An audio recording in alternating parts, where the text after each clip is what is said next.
what a privilege to share time with this woman and to see her unleashed. Whoa, we thought she was already unleashed, didn't we? Woo. It's been wonderful. Thank you. Thank you. I thought I was doing pretty good this morning in being up here in front of all you guys and talking until we were about to leave and get in the car, and Dave goes, Jayne, you know, I've heard you talk a lot about all of this, but what is your real definition of authenticity? And I go, oh my gosh, I don't really have a definition. And Reverend Karen had said, make sure you define all your stuff. And so I run back in the house and I start Wikipedia, Wikipedia. I'll find it. And then all of a sudden Dave comes in there and he said, honey, I think I have it. He said, I think I have it. He said, it is, and he read this out to me. He said, it is, your authentic self is who you are created to be. It's the true self, you at the core of your being, your reflection of your own divinity. Your own divinity. What this book by this lady that I know wrote actually had the definition all the time. I know. It's like sometimes we get in the way of our own authenticity, don't we? So thanks, Dave. Well, I always like to bring in science. So I'd like to tell you a little bit about science and how it can help us get more authentic or connect with our divine even more. Know that we're connected. Let me read you what scientists say we're born with. I have it in the definition in the glossary of my book. Neuroscientists use this word called ipseity. Ipseity, I-P-S-E-I-T-Y. Anybody heard of it? Yeah, I know, it was new to me too. But ipseity is defined as a sense of self without limits or restrictions, pure awareness before the brain has been wired with beliefs. It is your potential greatness. Neuroscientists use this term to mean untouched by human imprint. Well, what they found is you're born with that. You're born with that. What happens, though, is they also did some research, and they figured out that by 2 years old, kids have learned to fake it. They already know how to have a false self. And they've learned to fake their emotions in order to please their parents. I have a perfect example of this. I have twin granddaughters, and one of them, Poppy, when she was between 2 and 3, she was a little bit older than 2, but she had already had that desire, I guess, to please her parents. The ipseity was kind of, being covered up. Well, her mother said that as we introduced solid foods, she said, I don't insist, Poppy and Nola, that you eat everything, but you have to taste it. One taste. And so you should have seen Poppy the day we introduced broccoli. Okay? Now remember, she had been on, mac and cheese, cream potatoes, these soft scrambled eggs. And all of a sudden, and of course we videoed this. I don't know why we video everything, but we video everything. So we give her the stalk of broccoli in her high chair, and she looks at it, and we call it a tree, and she looks at it, and she kind of knows, I guess, that she's got to taste it. So she takes a big bite of it, probably too big a bite, and puts it in her mouth and starts to chew it. And she went from this smile to this horrible look on her face.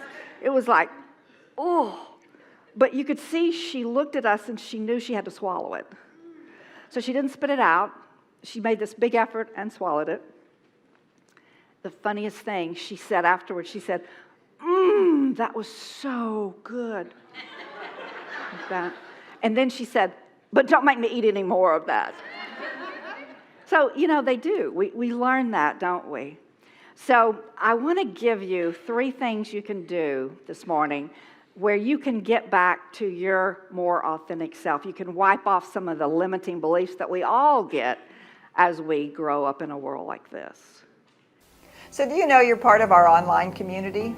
Every time you watch us, you belong to CSL Dallas, and we're so happy that you're part of our community.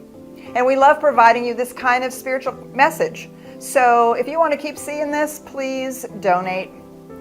You can donate at csldallas.org/give, or you can text 972-954-4404. Be part of our community and sit back and enjoy the message. So, but before I do, I know you're a community that you want, to do things, action, spirituality in action. So I'm going to give you that. But will you indulge me for just a minute and let me tell you my story about how I had ipseity, I lost it, and then I figured out how to get some of it back at least. Okay? All right? So scientists figured out that the way to get back to authenticity, to ipseity, is narrative, right? Because when we tell our story, we tell it from our viewpoint, and we begin to see who we are and how we're different than anyone else. So let me tell you my story. So ipseity, I had it. I had it at one time. I knew I didn't want to go to church. I knew it. And I was in a small little town. The United Methodist Church was kind of our social scene. So my mom and dad, there was no choice. You went, and you loved it. Well, I did a brave thing. I did a standoff, and I hid myself in the closet, and I told them I wasn't going anymore. I said, I don't want to wear dresses. Both my brothers get to wear pants and boots. I want to wear boots. No, in those days, you didn't do that. So I just screamed in my closet, and every time they tried to take me, I screamed. My mother said it took about a year before my ipseity began to trickle away, and I began to go to church. But I knew it was a male-dominated system. And I didn't want to be there. I remember walking down the church steps one day, and my mom tells the story. She said, I looked up at her and I said, Mom, okay, there's the Father, the Son, and the Holy Ghost, this ghost man. But where is the girl part? I found the girl part over here.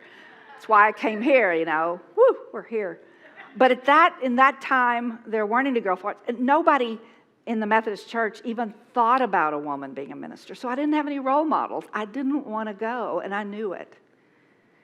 But over the years, I kind of began to get into it. It was the only place to go to really get a social life. There were boys there by the time I got to 13 or so. And I began to buy into this belief that there was this man sitting up in the sky. You know the story. This big throne, white, powerful, that was in charge of my life. So I kind of began to buy into that. So much so that I had a friend, Mary Lynn, when I was 13, she tells this story. She says, Jayne, do you remember we were about to go into junior high, and you told us something that I'll never forget. Now, Mary Lynn went on to MIT and graduated with a PhD, so she was a smart woman, okay? So she said, you told me, you said, Mary Lynn, as we start into junior high, I have an idea. I think that boys don't like smart girls. I was right? So I told her, I said, we need to pretend we're not smart. Well, at least Mary Lynn reframed it a little bit. She said, well, what if we just don't talk about it? That worked, There I am up there dressed to go to Sunday school. It finally got me in a dress. But I don't look happy, do I? So as life went on, I developed a disease, what Oprah calls the disease to please. You know that disease? I got it bad. I got it so bad that I stayed in a marriage for about 24 years trying to please this guy. And I thought I was doing everything right. I thought everything in my life, I thought I've pleased everybody. And of course, that's when it all falls apart, isn't it? Because basically, pleasers aren't really liked that much, except in the current moment, maybe. But it began to fall apart, and I went to who I thought would help me, because I still believed in that man sitting up in the sky. So I went to my minister, and I asked him for help. I said, I'm in this marriage.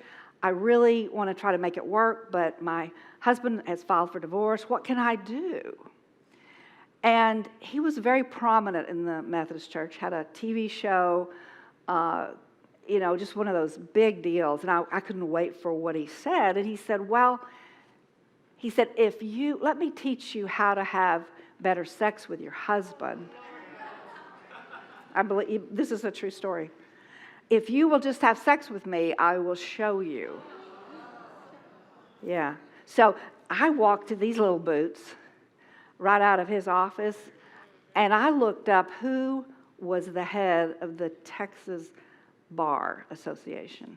I went to Broadus Spivey, and I said, look, dude, I got a deal for you. We need to sue. Now, this was in the early 90s. There weren't any, me movements. I just did it. And by the time it was over, I attracted 87 women who had also been treated this way. And we won a multi-billion-dollar lawsuit. We did it. Yeah. But it was not easy in those days because my parents told me, you don't want to go up against the United Methodist Church. You don't want to ruin something that's a good thing. And it was hard. I didn't get a lot of support for it.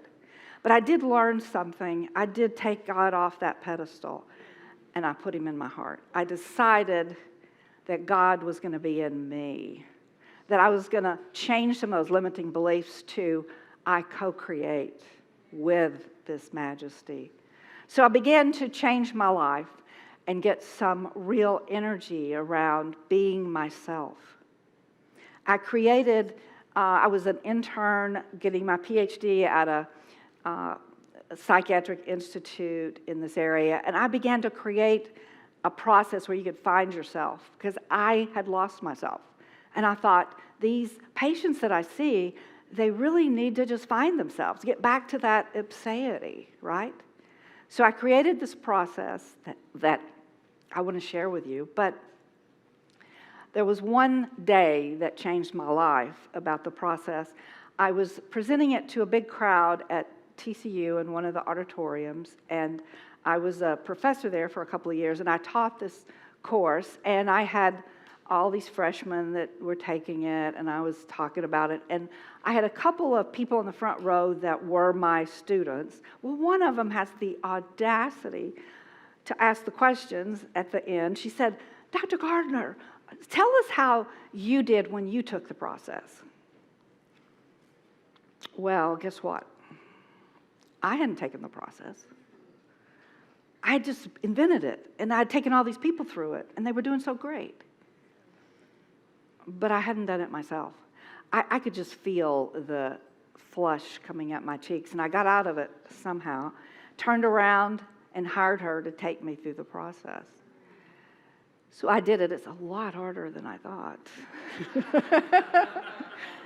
But I did. I rewired. There's a rewire process in it, a neuroscience-based rewire process where you take your old beliefs, your limiting beliefs, and you rewire them.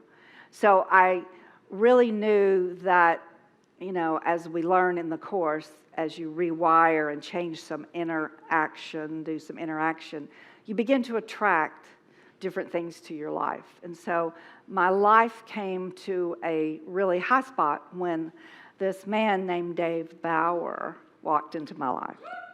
Yeah, and said, he's a good one, and said, I want you just like you are. No frills, no pleasing, just be you. And he supported me for 25 years with that, and believe me, there's been times when I've digressed, It's still there. We just have to keep shifting, don't we, Karen? Get out of it. Think of being who you are.